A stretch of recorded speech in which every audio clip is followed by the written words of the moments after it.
Your sellers have a risk problem. They have a buyer who's terrified of making the wrong decision. And almost no one on your team is trained for that type of conversation. In today's episode of Scale Your Sales podcast, we'll explore why the sales recession is quietly dismantling the commercial teams while leaders are still funding the old playbook. You'll hear why risk aversion is a big issue for buyers, why your sellers must win the meetings they're not in the rooms of, and why bolting AI onto weak fundamentals only accelerates and automates mediocrity. We'll walk through some actions for your sales managers and leaders to test whether their teams are ready for 2027 and beyond. My next guest is the sales strategist and executive coach who argues most teams are being trained for a world that no longer exists. Across two decades coaching commercial teams in Asia Pacific and globally, he rebuilds trust-based consultative selling for today's sales recession and is the author of The Accidental Business Nomad and Sales Punk. Welcome to Scale Your Sales podcast, Carl Hegarty. Thank you for the invite. It's good to be here.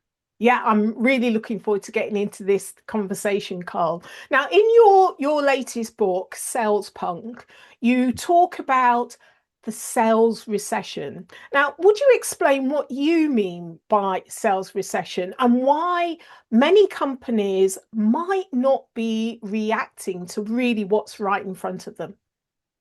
Yeah, I kicked the book off with this as well as with some statistics around it, but maybe we'll start off just almost on a vibe type of feel first. The sales recession is that actually, let me tell you a story. So I do sales training work, and so I'll be in front of sales teams. And over the last 10 years, call it 2018, I would ask the team beforehand, who has gone through sales training before? And I'd usually get 70% of the room. These would be senior sales types of people, 70-ish percent, and they'd rattle off the big name training programs or an internal program that was pretty robust. Fast forward to post-COVID, the number of people who have gone through that type of training is now less than 20% that I'm seeing. And I think that there's data that also backs that up. So one big piece of this is that from a sales skill sets across the board, I think we're seeing an overall decline in what we'll just call traditional consultative sales skills. There are a number of reasons we can talk about for that, but that would be one piece of this sales recession. The second piece is on the buyer side. Their world has changed profoundly. So it started changing with Google 25 years ago, and we've been talking. All sales professionals have been talking about this for decades now. Is that the buyer's more educated? The buyer's more educated. AI just put that on steroids, right? So now we really are. I'm in a buying mode this week, so I'm like AI, doing all this research, and it's a profoundly different relationship now with buyers and salespeople. The buyers are coming in at very different stages and they have very different needs. So combine that with the fact that salespeople haven't been keeping up with, I think I would just call it training, and the training probably hasn't been evolving the way it should be as well. I think that those are two of the core pieces of why we're in this sales recession. And the result is that, targets are not being met. There's much higher turnover within sales teams now. And I list out some of these statistics. The last 4 to 5 years, the post-COVID years have been pretty depressing for sales organizations generally. I mean, I think that's really interesting I see that in terms of the the foundations, but it's almost like the wrong foundations. Yeah. The things that people are focusing on. There's no point having more tech and having more AI if they're not doing consultative selling. All you're doing is putting the wrong things on steroids, and you're going far quicker in the wrong direction. And so, yeah, having those foundations. I mean, that's why I use a diagnostic process, Hmm. sales assessments, to identify individually where the gaps are in their processes, in their Yep. training, in their understanding. And with sales, so much of sales is what's happening in your own head and the conversations. Sales training doesn't always deal with that, and that's the thing that informs your actual behavior. Yeah. Because salespeople may know what to do, but when you're actually in front of a customer, if you're not doing it because you think, well, I'm not going to ask that question because that's too competitive, and it may mean that they won't go for the sale. Well, they're not Yep. going to go for the sale anyway, unless you ask that difficult consultative Yeah. question. And so you have to get over that mindset first of all. So, as you say, the foundations aren't in place. Sales training isn't training in the right area. So if we look at this model being broken, because all we're Mm. doing is retrashing that, why do CEOs and revenue leaders keep funding this same old playbook? More reps, more tech, more pressure, instead of dismantling it, would you say? How would you deal with it? So the I called the book Sales Punks. I have a copy of it right here. My can you see that? I don't know Yeah, with yeah, my yeah, can see it. Yeah. my blurring technology. This the cover is a homage to Sex Pistols Mm. album, which and the concept of punk was that, in this 1970s you had disco, and what basically killed disco was punk, and it came in and it kind of broke everything. Now it might not rebuilt it very well, but at least it broke stuff. And I'm arguing that a lot of the mindsets that sales leaders have today actually originate all the way back from the 70s and 80s. And we kind of need a punk movement to come in and just break some stuff first before we start rebuilding it. Or as you put it, putting layers on of like bandages, like AI, additional technology, hiring reps, crossing our fingers and hoping next quarter gets better. So I think we're in alignment. It's like we need to break away at the core things that aren't working. And I think part of the punk mindset is just to have that critical thinking, to be able to just actually ask those honest questions. What are my reps spending all of their time doing? I know some of these mid-sized to large companies where the sales managers, they're basically slaves to CRM. Like they're just on CRM, they're manipulating CRM to make the data tell the story that they need to tell, just so they can get by the next weekly meeting, the next quarterly report. And it's just theater. Like it's just performative nonsense. And it's that brave sales leader that steps up and starts calling this stuff out. That's where we can start to effectively break stuff before we rebuild it. Yeah, and it's interesting that those sales reps that avoid the real issue, and then you've got the managers that are avoid. I mean, it's just too big, isn't it? Yep. Because no one's actually broken it yet, and even if you know it doesn't work, I mean, I speak to so many revenue leaders, and when we're talking about recruiting, then they go into the traditional recruitment agencies. And it's like, I keep saying, this is not working. It's Yep. not working. So there's another way of doing it, but they won't do the other way because they've Mm. always done it that way. And that's how they've recruited. Yeah. Even if they know the stats are staring them in the face, this is not working. So you've got the sales manager that are really focused on the CRM, the dashboards. How do you break that behavior when all above you is reinforcing it? Yeah. The my take, the book follows a story of a sales leader who goes in and he finds a mess of a tech company, and he has to rebuild the sales organization. So that's the story that I'm telling. It's based off of a compilation of real world stories that I've kind of Frankenstein together into one fictional company, but all of the specific tools, actions, messaging that they did is realistic. One thing that I found is that especially in large companies, and I say large, I'll call a medium size, anything 10 million, 20 million revenue and above. I know that's small, but still, there's a lot of bureaucracy, there's a lot of politics.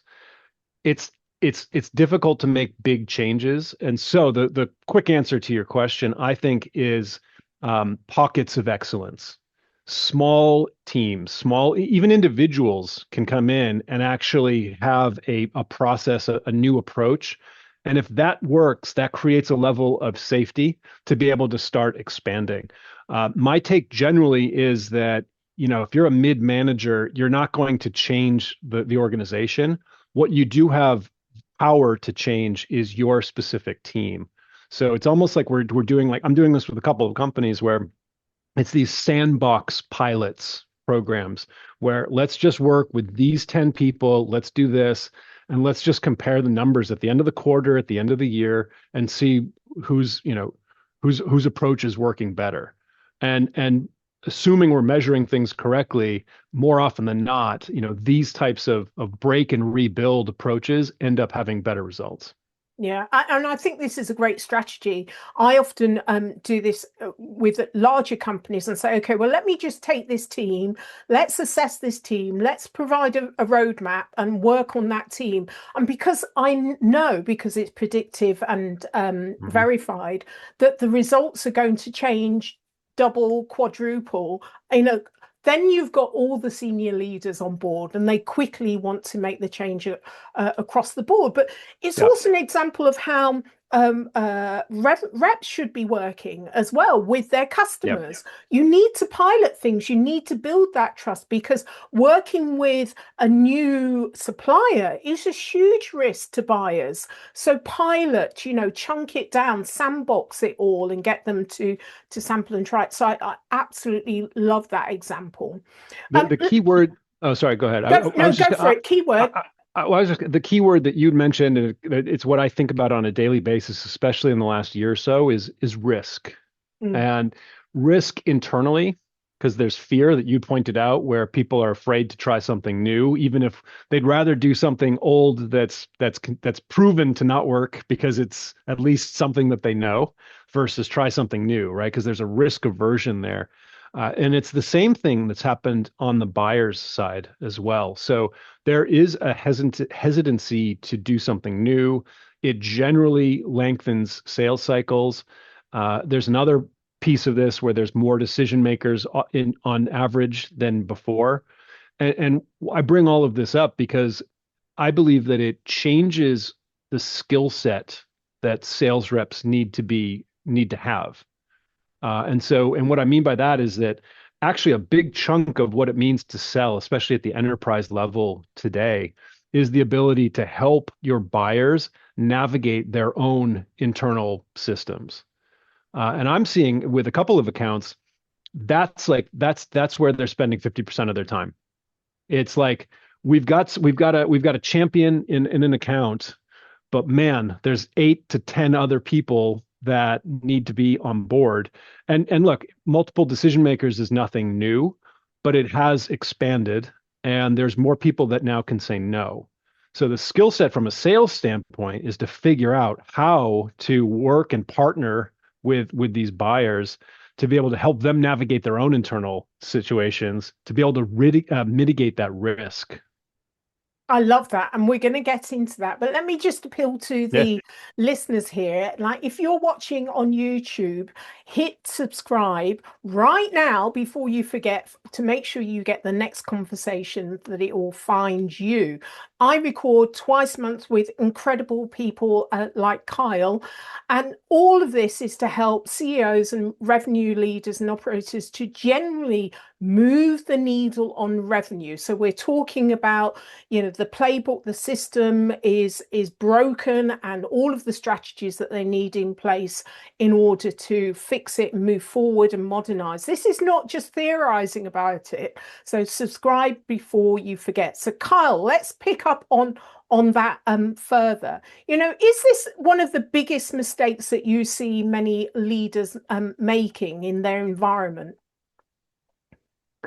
When you say, so we were talking about the concept of risk avoidance and managing it the right way. Is that what you're Yeah, asking? internally Yeah. managing it, because we're always talking about the external risk, but you've got the internal risk and you've got the external risk for the buyers as well. And you mentioned about, 50% in terms of, I think it's higher than that. I think it's a good 80% is deal management. And Yes. then you've got the sales process, the other 20%. Managing that deal through your buyer means you need to have a different operation internally in order to do that externally with your buyer. It's funny, and I get tongue tied a little bit with this because sometimes when we're talking about navigating internally, there's the internal on the sales side, right? Managing the multiple stakeholders to get the deal through internally, but then there's also internally on the buyer's side. And Mhm. so the good news is that the skill set to manage both of those is actually similar. And one bit of advice that I give to salespeople is treat your internal customers like prospects. And if you take a step back and kind of think about that, oftentimes what will happen in a sales situation, sales reps trying to get a deal going, and I'll generalize, but they have to go internally to ops to make sure they get signed off, or they have to get compliance to agree to this. They have to get the tech team to write sign off on this. Oftentimes, sales teams come to their internal colleagues when they need something. And more often than not, they come to them when they need something immediately. And almost always there's a struggle there because it's sales rep kind of knocking on the door saying, hey, I need this ASAP. I need this compliance thing. I need legal to sign off on this. And legal comes back and goes, yeah, I got my hands full. I got my own problems. Take a number, right? Wait. And then there's the tension, more time gets spent and things fall apart. So the concept here is treat those people like your prospects. And how would you do that if you were truly consultative or buyer centric? You would come in and say, hold up, before we even talk about my stuff, like what's going on your end? Let me understand this procurement world. Like, tell me, like, what's working? What are the top challenges? What if there's one thing that you could take off your plate, like to make your life easier, what would that be? Now, as a sales rep, you're not necessarily going to be able to solve some or any of those problems, but you'll certainly be the only person internally that's actually taking the time to listen. And so Okay, it's a little bit of a can I long-term just strategy. Yeah, can yeah, I yeah, just clarify? So, because yeah, my brain's scrambled now. So when we're talking internally, this yeah, is why like internally is your supply company to me. Externally is you working with your buyer, yeah. even if you're helping them to manage their internal Correct. process. So Yes. I've got Yeah. the internal, external, Yeah. because otherwise, so are we talking about the finance department of the supplier internally, or are we talking about them getting it through the finance department of the buyer Yeah. This internally? is on me. This is on me. This is the buyer's team. The So buyer's company team. A, I've got, or, sorry, Yeah. no, no, no, no, no, no, no, no. Sorry. Now I've scrambled myself. Okay. We've got a salesperson. He works for company A. Yeah.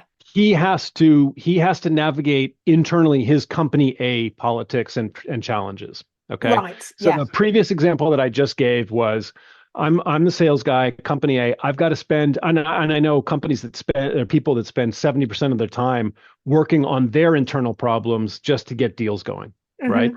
And that has increased over the last couple of years. Again, I think it's because the risk profiles have increased. There's just people don't want to be dealing with risk as much, right? So that was the example that I just gave. Now, what I was talking about earlier is that the same skill sets apply, though. How can we help our buyers go through that same song and dance on their side, right? Yeah. And that's just conversations that I don't think a lot of salespeople are having, because salespeople are thinking about it like, how can I get this deal done? How can I win this? But customer centric, buyer centric mindsets is actually, what is going to make this person's life easier? Absolutely. Yeah, and I think it's a challenge because also the buyers now have have a limited window in order to get the deal through and done as well. But was it Gartner's research that says that buyers they only spend 17% of their time actually on sales, and actually that means only 5% that is with you if Yeah. you're on their you're on the short list. So 5% of their entire time in order to get probably a deal through that's worth millions that they haven't done before because it may not come up. The sales cycle may Hmm. be every 10 years. They've only been Hmm. there five or so. So Hmm. they're under pressure as well. And Hmm. their risk, their jobs on the line. So how if buyers are really paralyzed by risk and surrounded by these multitude of stakeholders, how should organizations make it easier? You said about you've got to make it easier for your buyer, treat them Yeah. like the prospects. How does that work to engage them, enable them to buy? So it'll start off sounding a little bit cliche, but we do need to partner with these individuals, okay? And what I mean by that, though, is that it's to really put ourselves where they're sitting, and to say, okay, in the past, how have deals like this gone through? Who else is involved in this? What is it that they need to see? And people often don't have the right answers to that because they don't know. So what salespeople need to do is actually behave as almost like coaches to be able to help kind of be like, okay, well, in my experience, this is another obstacle that could come up from the finance team. Would you expect that? If that's the case, what's the messaging that I can help you with? And one of the other bits of advice that I give to people is, learn to speak multiple languages. And what I mean by that is you've got to speak the language of finance. You've got to speak the language of compliance. You've got to speak the language of tech, depending on what you're selling. But the point being is that your key champion, your key buyer has one language, but they are trying to navigate other languages as well. So if you can be fluent in those different languages, that puts you in a way to be able to really help them more effectively. And often you have the better perspective as in a supplier in order to speak those multiple languages because you're supplying to the tech department, the CFO in different other companies. So Presumably. if you Yep. haven't got that, if you're not able to write the email for your buyer that's going to be passed through in their own the buyer's Yeah. organization so that the CFO or the CIO or whoever that customer, the stakeholder might be, understands. If you can't write it as a sales rep, then you really shouldn't be in that deal. Yeah. And that's how I think that is a good way of testing those multiple languages and what it actually means is, can you take that pitch and write it for a CFO? Can you take it? Can you write it for the CIO? Can you write it for the C so that you really understand what they're looking for? Yeah. Because it doesn't really change vastly. A CFO across companies are looking for particular things in order to get the deal through. I'll give you an example. I'm working with this company. They do it's a solar energy play. Oftentimes they're selling to businesses, but also governments. And what they traditionally do is they sell into the environmental sustainability groups. But the reality is that a lot of those groups don't actually have that much power. It ultimately goes to the C-level decision makers, CEO, CFO. And the message to the sustainability people is, lo and behold, sustainability, great. Everybody agrees, it's all great. But when you start using that messaging to other groups, it just bounces off. It just doesn't have the same impact. And we've been going through this exercise over the last few months, especially with the situations that are happening in the Middle East and the other parts of the world, rising energy prices. This isn't about energy sustainability. This is about energy security. And that word change in this example has changed everything because now we've got the CEO's attention. Yeah. Now she wants to be in this meeting, right? The sustainability stuff, no, you can, I'm a big fan, but some people just, it just gets pushed off to the side. Energy security, that's front and center. And so it's just one example of how you change you've got to speak the language that you need to, for who you're in front of. Yeah, yeah, absolutely. Okay, so Kyle, for the CEO and revenue leaders that are listening, what is one of the priorities that separates those who will be winning in 2026, 7, 8, and beyond? For those that won't. So we have to. It's 2026 today. We have to talk about AI. We have to. I think it's come up a couple times already. It's obligatory at this point. It's about finding the right balance of AI. So we can't be rushing into this stuff, especially when it comes to the sales teams. We've already alluded to this in the conversation today. Often, what I'm seeing more often than not is that AI is being used in revenue generating teams to amplify problems that are already causing issues. So things that are already broken. I'm getting pitches that are clearly AI generated. I'm in buying mode. I think I said for a couple of different things. I'm looking at software. I'm actually buying a car this week. I'm looking to buy a new house. The buyer's process has changed. So my advice to a CEO would be to go through the process, spend a day, if not more, as your buyer today, because I think that journey has changed over the last few years. And if possible, listen to what your salespeople are saying, because it might be outdated, it might not be landing anymore. And I'm just more often than not, I'm seeing just meetings and efforts. Salespeople are not bad. They just need the right type of help. So that's what I'm seeing out in the market across industry right now. Yeah, that's interesting. Yeah, yeah. So before we go, Carl, you mentioned Brené Brown. Tell me about why she influences you. Yeah, you would ask that. I think you would ask the question before we went online. Just as somebody, it was just an example that came up, and this is actually a COVID example. She was on Spotify, and she does behavioral research, and I've always liked her work. I think she's very thoughtful. I think she's a legitimate researcher. She's not making stuff up like some of the other big names that are out there. So I've always had time for her. COVID hits, and there was a big controversy. There was one of the big podcasters who was platforming anti-vax people, and there was some false information, or there was accusations going around. It was very messy. It was very noisy, and a lot of top artists were pulling their records, their recordings off of Spotify in protest. And Brené Brown didn't, and she gave, I thought, a very thoughtful reason, which was, I'm seeing this trend, I'm seeing this happens. I think that this misinformation is damaging, no question.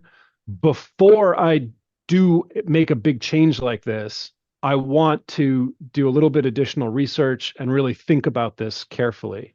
And I am doing a terrible injustice to the way she phrased this, because she phrased this much better. It was much more articulate than this. And I don't believe she ever pulled her stuff. And I think almost all of the artists that pulled their stuff quietly just prepped back in. You can get all their stuff now, right?